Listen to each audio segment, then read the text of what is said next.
A smart scholar with no GED, intellects young Malcolm X and the feds like FedEx mail. They shipped him to federal jail, off to Michigan. Family can't afford to visit him. Recidivism in the prison system is the heartbeat of Wall Street.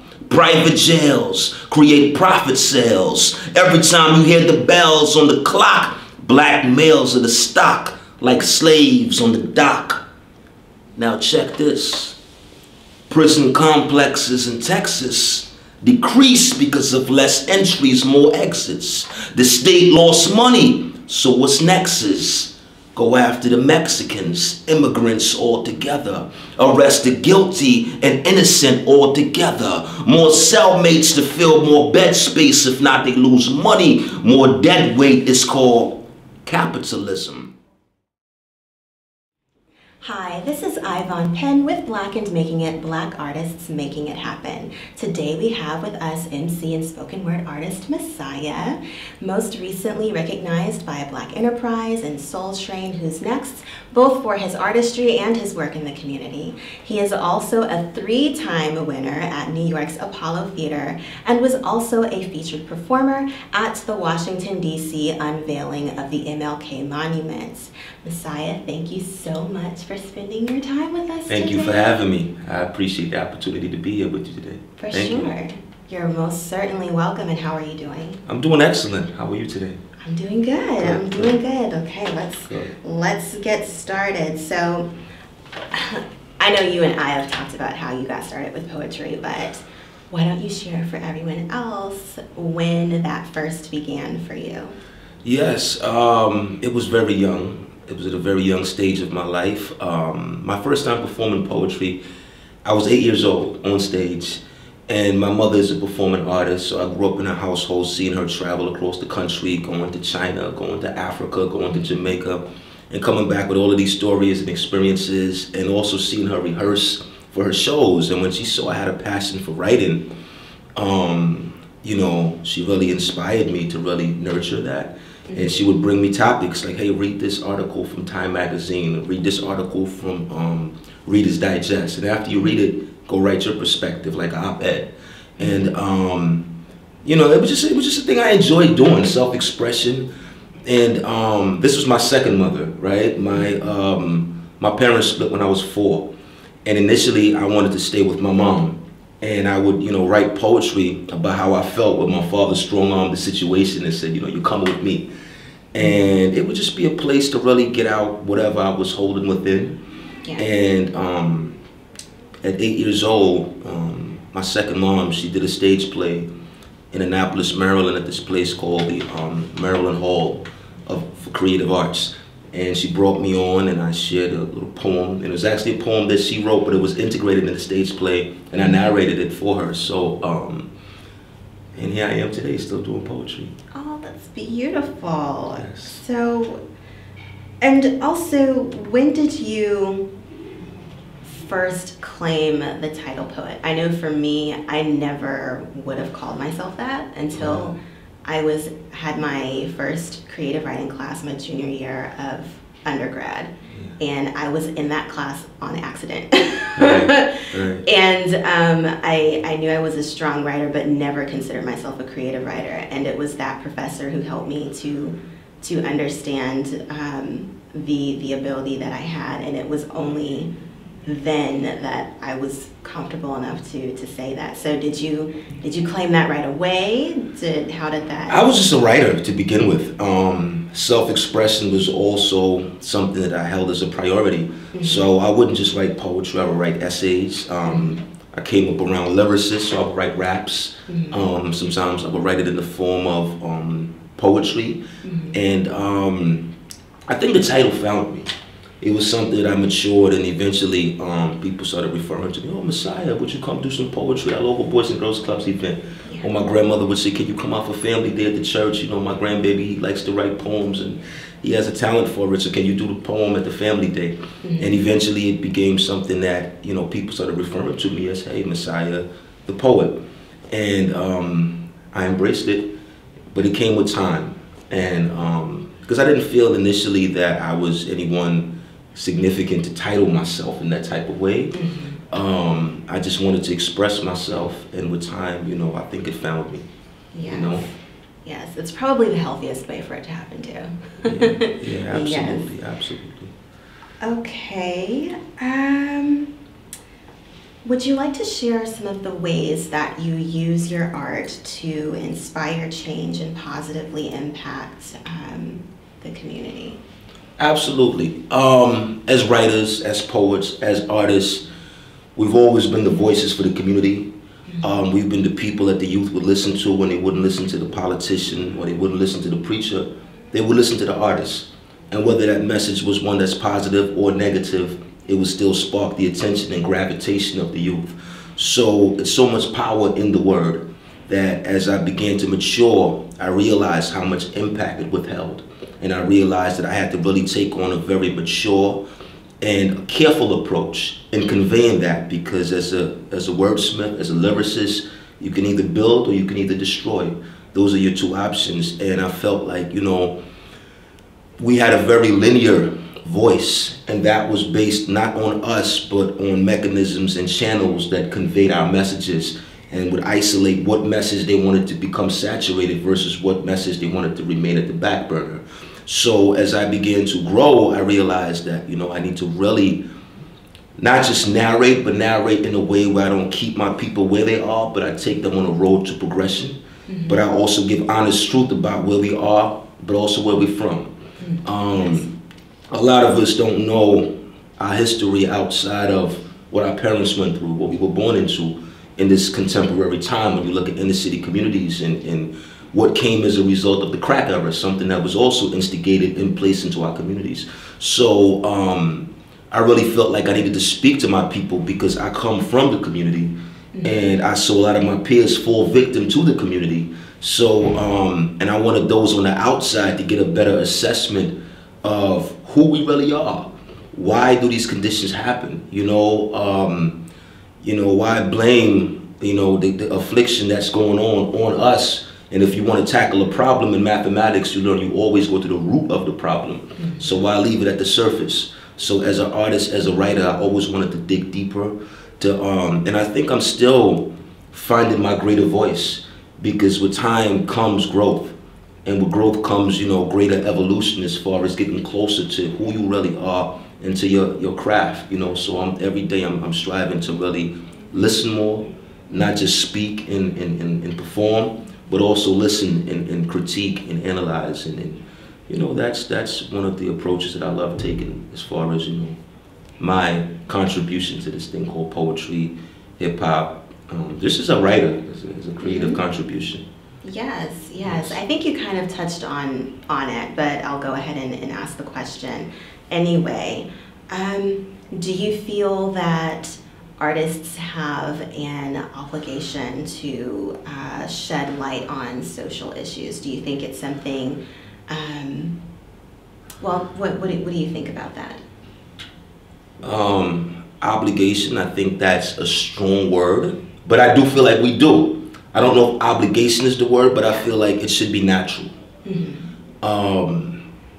Because in life you have the nuances of light and darkness, right? And I think artists do that. I think it's just how it's glorified in media gives a falsification of what's really happening. So you have like songs about people dying and you hear it in the club and people are jamming to it, right? But with death comes tears, with death comes pain, right? You hear lyrics about crack and cocaine and, you know, hardcore drugs and mollies and stuff that's destroying people, and you see people partying to it. But you know, when somebody's mother or family member ODs off crack, that brings about pain, right? I've had friends who suffered these things. I've known people who've experienced these things, and it never was a happy situation. So the job of an artist is to speak truth, right? And I think truth should be natural. It shouldn't feel like an obligation, right? It's like when you wake up in the morning, you take a shower, you know, you wash your face, you brush your teeth.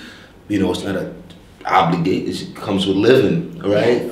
You eat, right? It's not an obligation. It's natural because, you know, these are the elements of survival. So as an artist, it should be a natural obligation, yes, But I think it should just be something that you do because it's what's real. And as writers, as artists, we're real people. We shouldn't give a fictitious contribution to really deceive the masses. I think we have enough of that coming from politics and just institutionalized organizations as a whole. You know, whether you want to speak about the food industry, whether you want to speak about religion, whether you want to speak about education, I think we have enough falsifications. So as far as artists, let's just get back to speaking truth and keep it, like they say in hip hop, keep it 100. You know what I'm saying? Yes. So I know some of the social issues that you've addressed have been mass incarceration, Absolutely. HIV crisis, the lack of healthy food options in urban communities.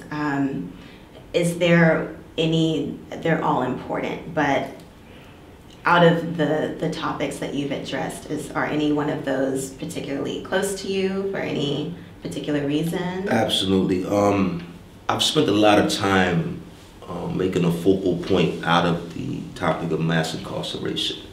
I've spent the last 9 years of my life working in that field with young men in Baltimore, in DC, in New York City. And society has this myth that they oftentimes saturate on young professionals and those who are in a position to help people, that they should focus on those who already have a shot. And what they do is they slam the door on these young people who are behind bars. And a lot of these young people have great potential. All of them do. A lot of great men came out of prison and did great things and have, you know, Nelson Mandela, 27 years, you know, look what he did for South Africa. The brother who introduced me to this work did 11 years behind bars. And when he came home, he said, young brother, you have a voice, you know, and with your voice you need to take this message into the prisons. And I said, you know, I've been trying to get into the prisons, I just don't know how to. And he had an organization called A Glimpse of Paradise. Big ups to him, his name is Brother Troy. And we would go to all these facilities and I would watch him speak and grasp the youth in such a way that I admired it, right? And I would go in with the lyricism and it would grasp them in such a way because they are already thinking art, right? They already listen to hip hop and lyrics, so, but I'm giving them a message that's very home-based, but at the same time, it takes them beyond the four corners of the room or the four corners of the wall or that fence of mass incarceration, mentally and physically, right? And we speak a lot about not just getting home from prison, but breaking the cycle mentally. And once you understand why the trap is called a trap, you begin thinking outside of the box. You begin seeing, okay, this is something that was created for me. And I've spent about 9 years currently at Rikers Island for the last 4 years. But it's like home to me now. You know, these young people, they're like family. When they come out in the community, they reach out to me. I got a young man right now texting me. It's like, can we meet up today? So we get out, we do stuff. Some of them need employment. Some of them need mentorship. Some of them need positive just support, somebody to talk to. And I think that I'm blessed to be able to be one of those people. Definitely. You know? Definitely. All right. And what is the most, I'm sure these people whose lives you've impacted in such a positive way have shared with you how you've touched them. What is the most memorable testimony that one of the people you've worked with has shared with you? Good question. It might be a real, I mean, I'm sure you get lots of great. No, I mean, you know, man, we've had a couple. I had a young man who sat on Rikers Island for 2.5 years for a murder that he didn't commit and was found innocent of. And when he came home, he said, you know, big bro, I wanna go to Howard University like you did. So we took him to DC for a weekend as soon as he came home from Rikers, and the administration at Howard gave him an official tour. He got a chance to see the campus, see the cheerleaders, meet the student body, and it just inspired him in such a way that this fall he starts college here in New York City, and he's looking to transfer his credits to Howard University. He was valedictorian of his graduating class at Rikers. I had a young man who came home, and the family that he went back to kind of turned their backs on him because, you know, he decided to no longer get fast money in the streets. and they were used to receiving support from him with this money, right? So when he said, you know, I want to slow down and change my life, he came home one morning and found all this stuff in the hallway. And he called me right away and he said, man, I don't know where to go, I don't know what to do. And I spoke to my supervisor and she said, you know, tell him to bring his stuff to my office. And within 48 hours, you know, I was blessed. I mean, it was a long day. We ran around to different places looking at apartments, but, you know, we had him his own apartment.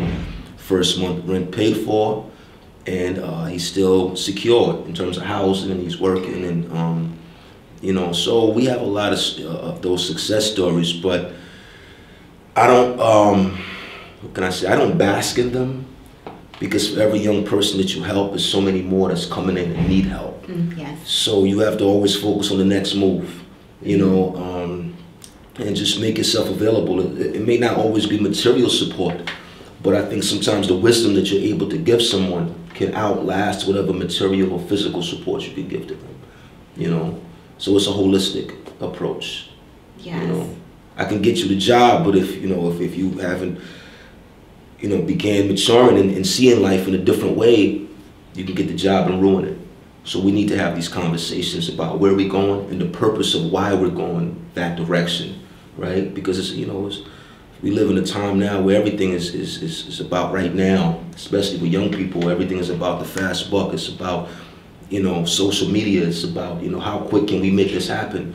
And we have to really get our young people back to embracing the journey, you know, Yes, yes. embracing nothing comes without, there are no shortcuts. Nothing comes without taking that road to success, and there are bumps in that road, right? There are setbacks in that road.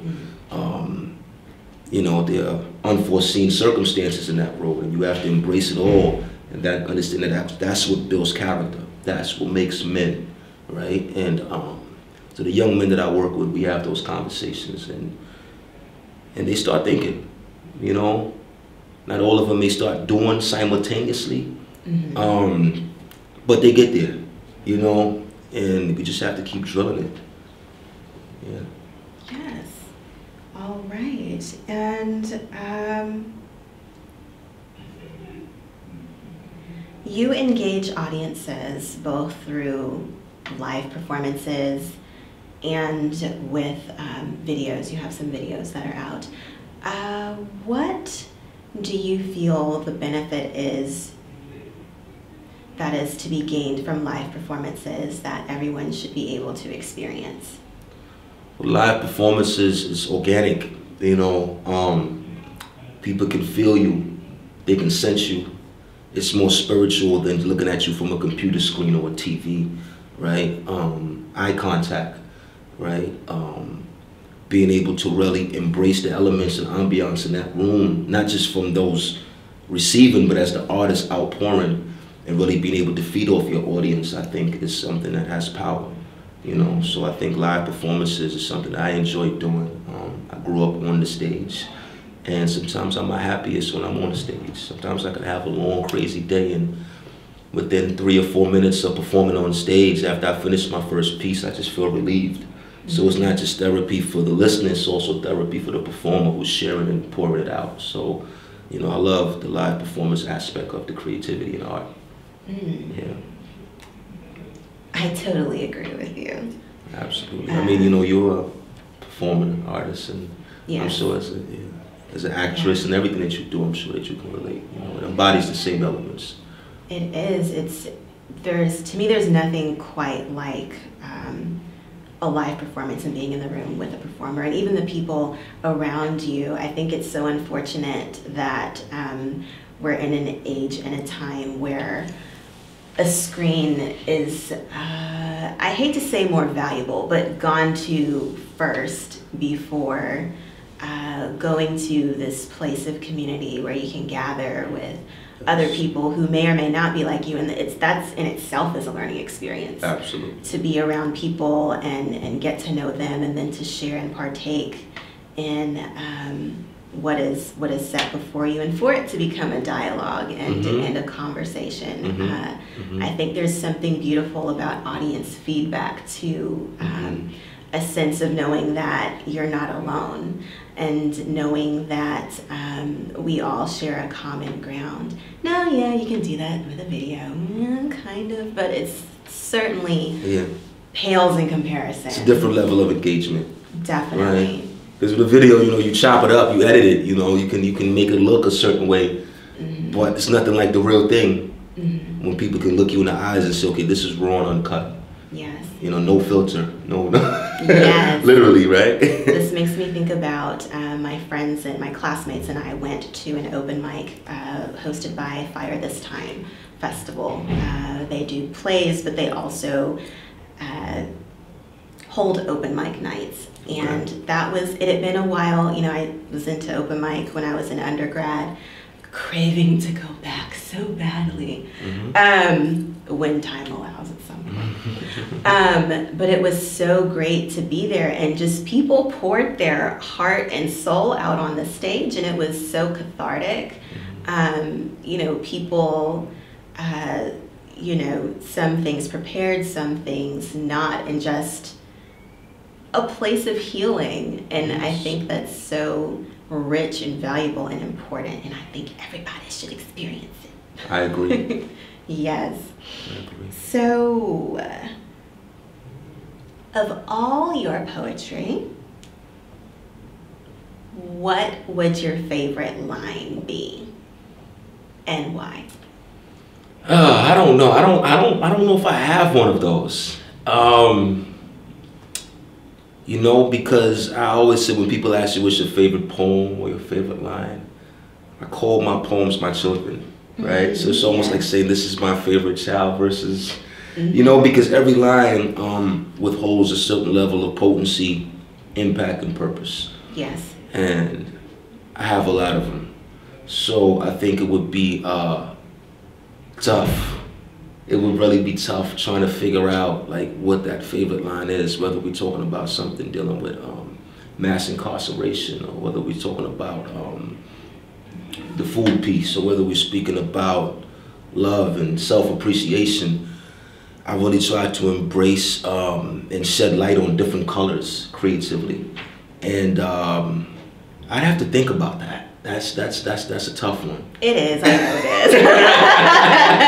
I'd have to really go through my Rolodex, some of my catalog, and you know, because you know, I grew up where, you know, you just really had to write. You know, there were no gimmicks to it. You know, so I would just write beyond measure. This was before I was really like what they would call counting bars, even in music, and I would just push the pen. And to this day, I come from that cloth where, you know, me and my boys, we would stand around all night and cipher for hours. And, you know, by the time you say that line, you forgot it because you're on the 10th line now, right? So, yeah, I would have to think about it. I mean, don't worry about it. I thought I'd try. I thought I'd try. So, as an artist, who are some of the other artists or people in general that you look up to, who you feel have inspired you, influenced you in your work? Oh, a lot. Gil Scott-Heron, The Last Poets. Shout out to brother Abi Odun, who I still keep in touch with to this day from The Last Poets. Great inspiration. Rakim, Nas, Bob Marley, you know, Lauryn Hill, old school reggae artists that I grew up on. I'm Trinidadian, so, you know, from Burning Spear to Jimmy Cliff to Buju Banton to Culture, to just a whole lot of artists who I felt like inspired me in different ways and different forms and different shades, you know. Some who aren't famous. I grew up around artists in the community who, you know, they all had voices and we would feed off each other. So, just a lot, yeah. So for a young artist out there who feels the need to express themselves and wants to get out there and do their thing, but they're not quite sure where to begin with that, what words of wisdom would you share with them? Yeah, get out the house and go to these open mics. You know, you can sit on Instagram all day, you can upload YouTube videos all day, but it really makes a greater impact when people are able to see you and feel you and hear you hands-on. And, you know, sometimes go to 2 or 3 a night if you can. You know, like really get out there and rub shoulders with people. Build that platform. It's no skipping steps. You have to pay those dues. You know, we live at a time where people sit on Instagram and get Instagram famous, and now they feel like, you know, I don't need to come out, or if I have to come to your event, I need some type of red carpet laid out for me. And I think it stunts your growth as an artist, because people remember you. People are able to see your growth and witness that and able to appreciate you as someone that they've seen climb that ladder versus just popping up out the blue. Because a lot of those artists who pop up out the blue, you hear from them once and you never hear from them again. So, you know, really get out there. I know when I started, I would sometimes go to 2 or 3 a night in terms of open mics. I would really try to, you know, even if my performance wasn't until 2 in the morning, you know, and I had class at 8 in the morning, I would still be there, you know, because I loved the craft. I had a passion, and I still have a passion for it. So just last night I was out in Jamaica, Queens at the African Poetry Theater performing there, and we had some really dope poets and artists who came out and blessed the stage. So just get out, you know, get out, and before you know it, you're gonna start becoming booked, and people will start reaching out to you like, hey, can you come to my function and perform? Can you come and do an interview with Black and Making It? Yeah. You know, so you have to just get out there and do your thing, have faith, have a love for what you do, never put success before love, because love is the road that's gonna lead you, and sometimes it's not all successful, but embrace the process. Some nights are better than others, right? Some pieces you write might be more received than others, but never allow that to stop you or hinder you from speaking your truth or embracing those steps, right? Some days you're gonna feel low, some days you may feel uninspired. And that's why you get out there to those venues, because not only are you there to share, you're also there to listen, right? So artists have to feed off each other. You have to support other artists, listen to their messages. Sometimes they could be telling your story, and it could build you in such a way that, you know, you're able to use that as a springboard forward. So, you know, the greatest writers, the greatest artists were inspired by other writers, right? And we have to keep doing those studies, keep researching, keep feeding your mind with healthy information, and just keep practicing your craft. Write as much as you can, you know. If that's what you do, practice. Just like if you're an athlete, you know, you have to go to practice. You know, same thing with writers. You know, you don't become a Steph Curry with just wasting your craft doing nothing, right? And you have to keep building. You have to keep, and with that, you keep growing. Yes. Yeah, so there's so much we could say about that, but in a nutshell. Yes. Yes. Oh my gosh. Yes, about the process and paying your dues and never stopping. So true. So true. Absolutely. So true. Absolutely. Well, as we wrap up, are there any projects that you're working on that you want to share about, give a heads up about? The floor is yours to talk about them. Yes. Currently, I'm working on my first poetry book. Yes. So I'm really excited. I'm taking my time really piecing it together. The material is pretty much there in terms of content. Mm-hmm. Right now, we just focus on the template, the layout. Also, you can check out my recent mixtape, The Reminder, on my website, allmessiah.com. That's allmessiah.com. The Reminder mixtape. You can also Google it on SoundCloud. Currently, we're working on the Reminder Volume 2. I'm also working on my EP, which I would like to release later on this summer.